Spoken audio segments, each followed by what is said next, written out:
Well, here we are, day 31, the last day, and I'm now running to Land's End.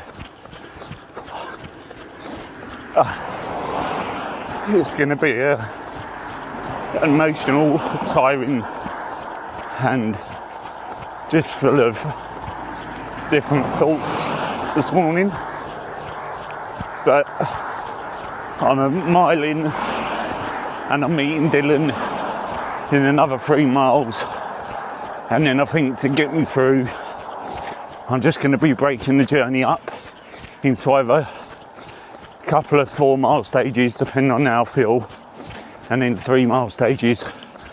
So I'll probably see him about 7 times today just to see me get to the end. But yeah, it's weird to think that I'm now heading towards the end point, and every footstep I've left behind me has been an imprint in spreading awareness, meeting fantastic people, educating both the people I meet and me, and just speaking out and flying the flag for all those living with, suffering with, or supporting people with PTSD or complex PTSD. I've had loads of amazing messages of encouragement this morning, and yeah, I'm proud to be doing this for PTSD UK. But it's overcast this morning.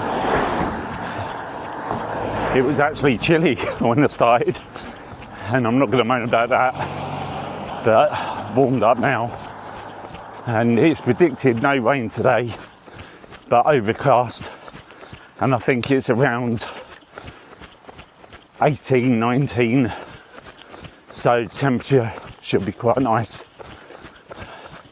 I was concerned this morning when I got up, so my legs still weren't working,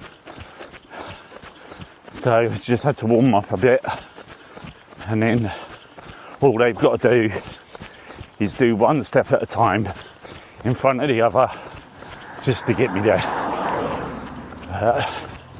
Land's End, I'm on my way to here. Oh, look, this is unreal. So as I just said, running up this hill or walking up this hill, and it's like all the people that I've met on this journey, and this lovely lady first of all passed me in the car, bibbed, waved, and then completely turned around, pulled in a lay-by. I'll let her introduce herself. What's your name? My name's Jo. Jo, and as you can see, Jo's got a full running attire on, and she's been on a recovery run today, so just easing back into it. And what she's done is a lovely gesture. It's not all about the donations and the money, it's about supporting me, which is supporting PTSD UK. So she's given me some jelly babies, offered me a gel, but as you know, I can't have gels, but it's a lovely gesture. And we've just been chatting. And you saying, so you just getting into running, or you? Yeah, well, I used to run a lot on the road up to half marathon, and now I'm just getting into some trail running, you know, so lovely. Just for the joy of it, you know, I've come back into it, and it's just an absolute joy. Every single run is just like a voyage of discovery. So. And how do you, obviously I'm doing this for PTSD and raising awareness. Yeah. Do you find like just even away from PTSD, but just mental health, how do you find the running? And that's why I run. That's why I run for my mental health, you know, just for pure, you know, I've got quite a stressful job, so, well, not stressful, but I'm an intense job, so, you know, it's just my escapism, and it's just that, you know, you don't even have to go very far. I've just driven like 3 miles there today, down to the beach and the dunes, and it's just like, you know, right on the doorstep, like a doorstep adventure. You don't have to go far. And I think that's why I'm encouraging people.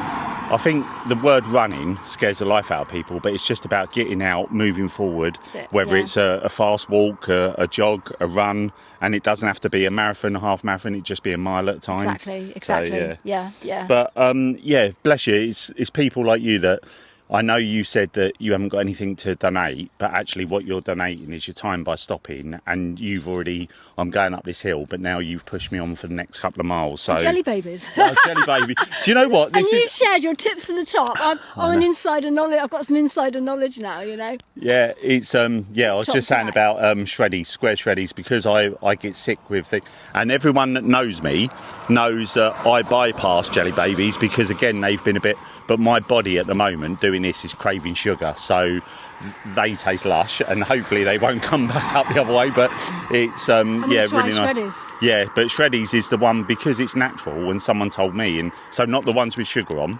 just the natural shreddies, and just keep on having them, and it gives you that little boost and little bit of energy. I always run in the morning, so shreddies seems really appealing. At the moment, it's rich tea biscuits. Yeah, don't carry milk with you, but rich tea biscuits, yeah. But yeah. Anyway, so it's lovely to meet you. Incredible to meet you. What's your plans for today? You got? I'm just gonna go see my family. Yeah. Get a few jobs done. Yeah, nothing too much. Then back to work tomorrow. Lovely. Yeah, all right. Yeah. Well, thanks very much for taking the time to see me and pleasure. Speak to me. You've totally inspired me. Honestly. Brilliant. Yeah, it's lovely to meet you. Thank you.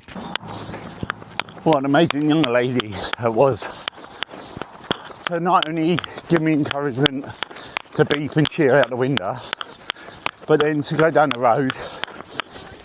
Thank you.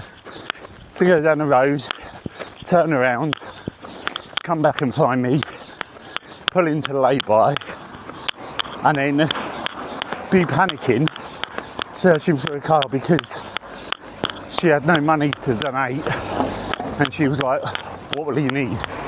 and offered me some sweets, gels. I felt guilty because it's such a lovely gesture, but yeah, gels don't do me any favours. But it's just people like that. It doesn't have to be money. She's actually sponsored PTSD UK by encouraging me, giving me that boost, having a lovely conversation and taking some talk. But people are amazing. I've got another mile and a half before I see Dylan, and then that'll be the first 4 miles done. Just met Dylan after my first 4 miles, and now just heading another 3.4 miles before I meet him again. And then we just looked at the map, and then I've got a 5.6 to get me into Penzance. So yeah, got a little plan. And just as I was refueling, lovely lady come up to me and said that she's been following me on Facebook, which is bizarre, but got a lovely photo of her and myself, which I'll pop on the screen. And then as I was getting some food in McDonald's, a lovely couple come over, sponsored £5, and was having a lovely chat with them. So again, took a lovely photo, pop it on the screen. But yeah, it's always nice to meet people when you just stop for a little break.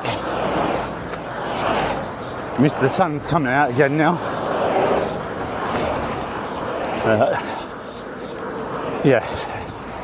Let's push forward. The amount of cars that are bibbing, even ambulances and police cars going past me and putting their sirens on. It's making me a bit emotional, and I've still got, I don't know, 9,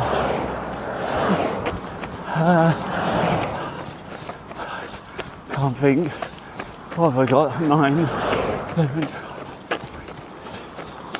still got about another 15 miles to go.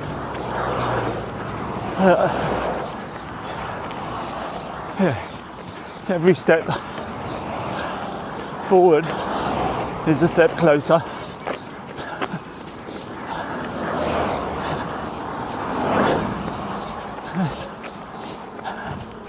I'm trying not to let it sink in yet. But I'm running towards the end. I've just got to focus on the next mile or so before I see Dylan and break it down in stages. Just keep my legs going. Yeah. The love and the support though, it's crazy. As it has been on the whole journey, but today it's just a different kind of emotion.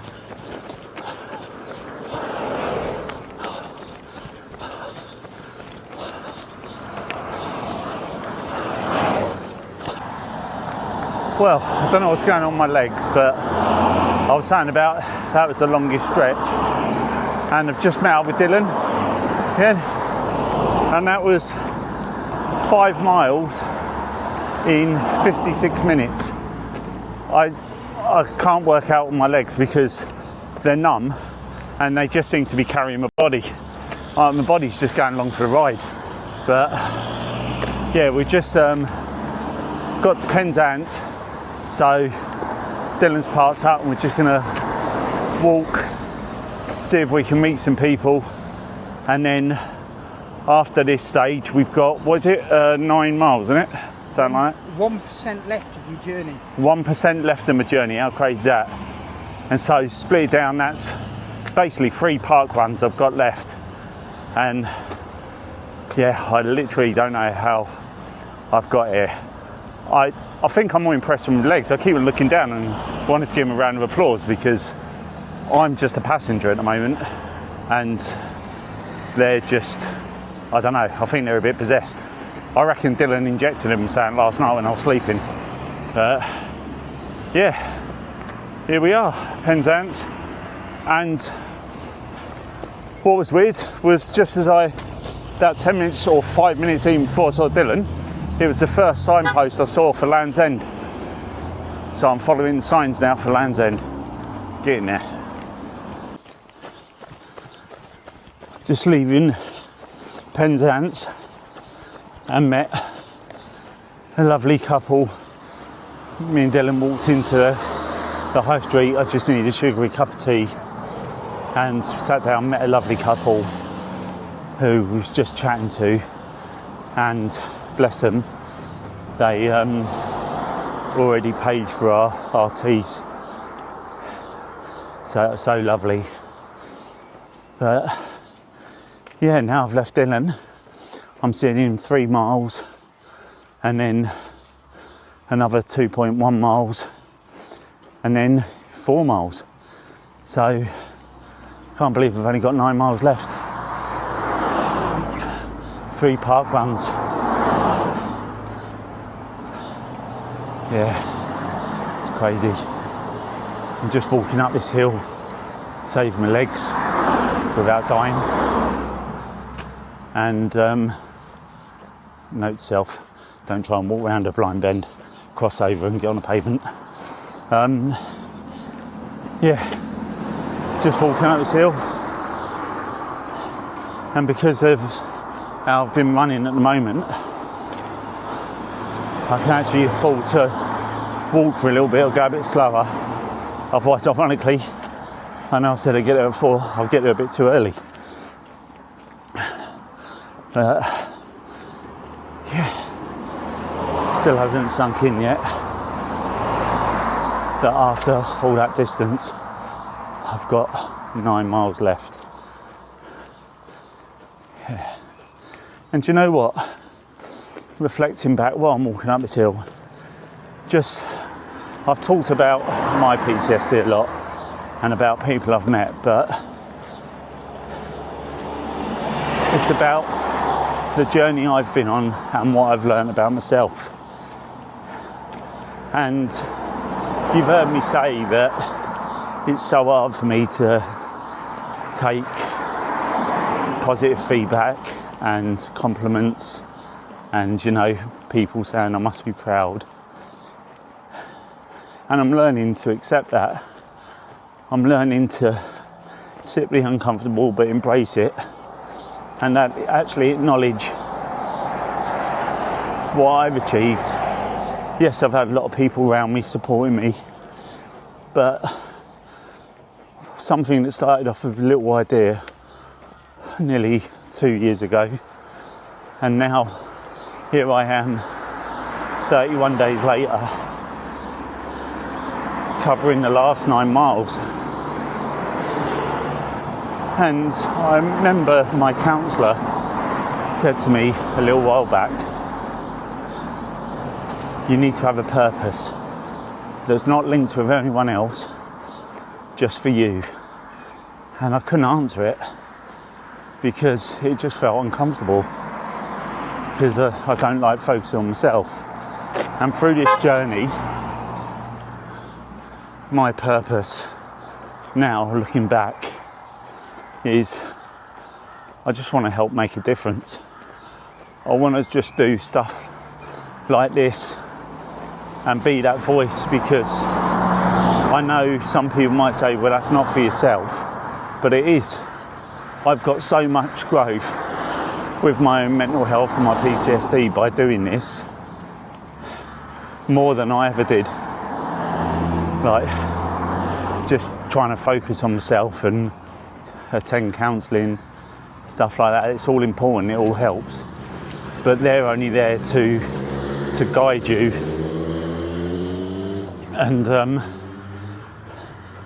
the other thing that I've learned is, no matter how hard it is, and you've seen me hit real lows and not feeling I can carry on, as much as people are there to help you, counsellors, support networks, family, friends, if you're not willing to push forward yourself, then all the help in the world is not going to do anything. So my learning from this is, no matter how hard and impossible it seems, just believe in yourself. Believe that if you've got a purpose, and if you're doing it for yourself or for other people, you will get through it. You will get to the next day, and you will surprise yourself. So, yeah, let's get this 9 miles under the belt, and let's get to Land's End. Also, stick to the end of this video, because I'm going to be recording the last mile. So virtually, whether you're watching this back tomorrow or next week or next year, you can do that mile with me, because every step that I'm doing, we can do it together. So yeah, stick around to the end. 6 miles left, people, 6 miles left. Let's do this. Right, we just met up with Dylan again after that 3 mile stint. So now we've got, what, 4 miles, 4.2 miles left to go. So bizarrely enough, and it's weird saying it, but this is the last time I'm going to see Dylan before the end. Yeah. And then we get to the end. So yeah, obviously I've just been, I know you haven't been with me in the thing, but just been reflecting on a bit. But I suppose, how have you found it? I know you was at the start and at the end. The start, I mean, you've been so much better in yourself this last 3 days since I've been with you than the first week. You had quite a few like down moments. I've gone beyond this, because I forgot about it. What, that first day, what was it, on my lake? You rang me up after 8 miles saying you'll have to come back for me. I can't go on. Yeah. And that's what, 890 miles ago or something. Yeah, I know, it's crazy. It didn't bode well for the rest of the journey. But yeah. There's been tears, there's been freezing temperature. Yeah, I know. Heat wave. We laugh about the sniffing, the sign. limping. I know, that cold I've had for about the longest cold ever. And then that camping under that sign that we didn't know until the morning, where it said it was the coldest part. But yeah, it was fitting that you was with me for them 6 days at the start, or 7 days. And then at the end, but what people haven't seen as well is, even though physically you haven't been here, you've been with me for the whole journey, because not only messaging, then surprising me and meeting up, and then meeting up again for the one day, meeting the dog. And I know, you know, you say that you've got a lot out of it, but at the end of the day, you've given up your time, finances that it's cost you, doing all that, and it's just been fantastic. But you know, we're going to be talking about it for ages, and we talk about other plans and stuff like that. But I think there's going to be memories that we have that you can't convey on camera, because we're still reflect. Definitely. To say, when I picked you up in Inverness, I'd only met you once before, and that was when we were struggling around doing the marathon. Yeah. And then so really, I didn't know you. No, I didn't know you at all. And that's how things happen. It was two strangers bumping into each other that had the same objective of just getting to the end line, and then meeting David. Yeah. And so three strangers becoming friends, and now, what was it, 2 years on? No, was that 2020? No, it was last year. Was it last year? Yeah, so a year and a month ago. Yeah, a year and a month ago, and here we are doing this. But having a holiday together. Yeah. So before we get, it's bizarre saying before we get to the end, so if you could pick one thing, what would be your, whether it's funny, highlight, memorable moment, you know, touching moment, what would be one thing? The funniest thing, I think, is the fact that neither of us can remember anybody's names. We literally had a cup of tea brought for us in Penzance, and as we walked away, Dave said, what was his name again? Apologies if you're watching. Yeah. But we are both absolutely hopeless, and we've had a laugh about that. But I mean, the most thing I've got out of this is you're just an inspiration. Just absolutely amazing. Yeah, well, you're just like, as much as, and I've got to learn to accept that, and so thank you. But as much as you say that, you are to me as well. And I think we've learned a lot of each other, and we've grown with each other. And like, for me, and I'm sure you agree with this, the thing that's blown me away the most is just the people the kindness of people, the different people, the conversations we've had together individually, and yeah, it's just been. Well, we had a cup of tea in Penzance. We got up and I said, "Oh, we've got to pay." Yeah, and the people on the next table just said it's already been done. Yeah, it is crazy. But yeah, I wanted to, before we get to the end, I just wanted my opportunity of just saying thank you. Thank you for letting me join you. But yeah. I'm hugging a rucksack as well. And I think it's a fitting way to finish at the end before we go. Which way is it? That way. Don't go that way. It's a long way out. Cheers, mate. I'll see you at the end.